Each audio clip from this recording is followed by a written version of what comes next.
Meta and other social media companies are being accused of ignoring repeat requests by police to remove explicit and violent content.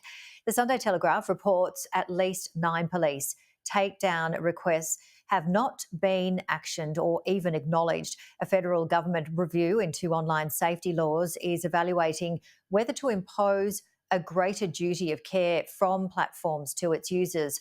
Nationals leader David Littleproud says social media companies need to follow police orders. Credit where credit's due. The federal government's looking at this for overarching powers. We'll be there to support them. I think we need to clean this up and send a very strong message to them. They can operate here, but they'll operate under our circumstances. And if the police ask them to do something, they do it. A man has been charged with murder after another man's body was found inside a Brisbane apartment. Police were called to a residence at Stones Corner in the early hours of Friday for a welfare check and found the 61-year-old deceased. A 40-year-old Sunshine Coast man was arrested just after midnight and will appear in court tomorrow. Well, joining me live is Dr Terry Goldsworthy from the University of Bonn University in Australia. Thank you very much, as always, Terry, for joining us. So police often ask citizens to really keep an eye out for any suspicious behaviour, including online behaviour. How important is this for us to report anything that we do see? Yeah, look, Janie, it is important. I mean, if you look at that murder you're talking about there in the bulletin, that person was deceased for a week or more. So, I mean, what we need people to do, the community to do, is report suspicious activity. If they don't see their neighbours or they think there's something wrong with their neighbours, to report that as soon as possible. Now, the police had gone there for the purpose of a welfare check because someone eventually did realise they hadn't seen that person do their usual daily routines, etc. And as it turned out, it's now subject of an alleged murder charge. So I think the community has a big role to play. There were many investigations in my time in the police that were solved by members of the community reporting suspicious behaviour of people who didn't look like they belonged in the street you hadn't seen before. And look, if you don't want to confront them and say, hi, are you looking for someone or anything like that, ring the police and tell them. And then the onus is on the police to come out and ask these people what they're doing and seeing what's going on. And we just spoke about today, Meta, we're talking about today, Meta, and other social media companies are being accused of ignoring repeat requests by police to remove explicit and violent content. We just heard their Nationals leader, David Littleproud, saying that social media companies need to follow police orders. Do you agree? Yeah, I do. I mean, I think social media is a very powerful tool, and that's why I've seen a number of states now legislate that if you put a crime on social media, etc., it's a circumstance of aggravation and increases the penalty that you will suffer. People look at social media, it's there for reputation. Criminals use it for the same purposes that people use it in everyday life to put their exploits up there and gain notoriety. So I think if the police are asking for something to be taken down, it should be taken down. Now, if the social media company disagrees with it, they should put forward why they disagree with it.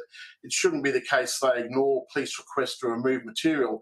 I would expect that the police would only be requesting that in the most outrageous of circumstances. So I'm perplexed as to why the social media companies wouldn't be complying with those orders. And if it can be shown that there was good grounds for those requests to be made, and they weren't complied with, then yes, I think we should look at some kind of regulation where they're enforced to do it.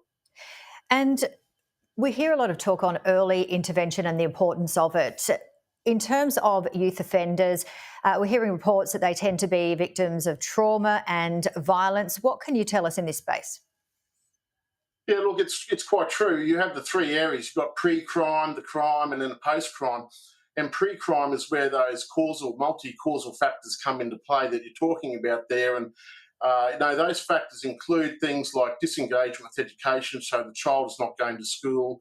There's criminality in the house. One of the parents is more engaging in criminal behaviours. There's DV in the house. There's drug use. The child themselves is using drugs. In Queensland, we know youth offenders, 40% had used methamphetamine. There's diagnosed or undiagnosed mental health conditions. So all of those things combine to make it quite difficult for a youth offender to avoid falling into that trap of offending. And, we've seen a number of states move towards raising the age, etc., as being the answer to youth crime. I don't think it is. I think, leave the age of criminal responsibility alone, focus on those causal factors and fix them up. before the child gets into the offending cycle. You'd be much better off doing that and investing your money there. So what do governments need to do, from councils, local, state, federal? What do we all need to do? Yeah, well, look, if a child's not going to school, there needs to be follow-up as to why they're not going to school. I mean, in Queensland, we have legislation that creates an offence if a child doesn't go to school for a certain number of days. Now, whether that's followed up or not is another matter. So those type of issues are important. If a child has behavioural problems at school, etc., is it due to a undiagnosed mental health condition? Again, there has to be services there that can help the parents, etc. If the Department of Family is getting reports about children not being cared for properly, etc., then those circumstances need to be examined. And we keep hearing story after story where young offenders, etc., are in circumstances where they shouldn't have been left or placed, and nothing seems to happen. So I really think we need to tighten up around there. It does require more funding. These things aren't solved cheaply. But if you can stop it at the entry point, so crime prevention is always better than crime solving, and it's much easier. It may be a bit more expensive, but if you invest that money, I think the outcomes are more than worth the money put into it.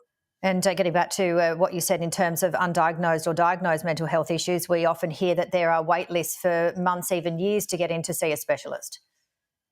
Well, that's right. We've heard reports there's a shortage of psychologists in Australia at the moment. So, if you're a young child and you're having problems and, no one's really taking notice of you, it's quite difficult for you to get the assistance that you need. So, I mean, I've seen plenty of stories where young offenders, when they're provided with the assistance like shelter, food, housing, some of those basic needs that we know people need, they stop offending.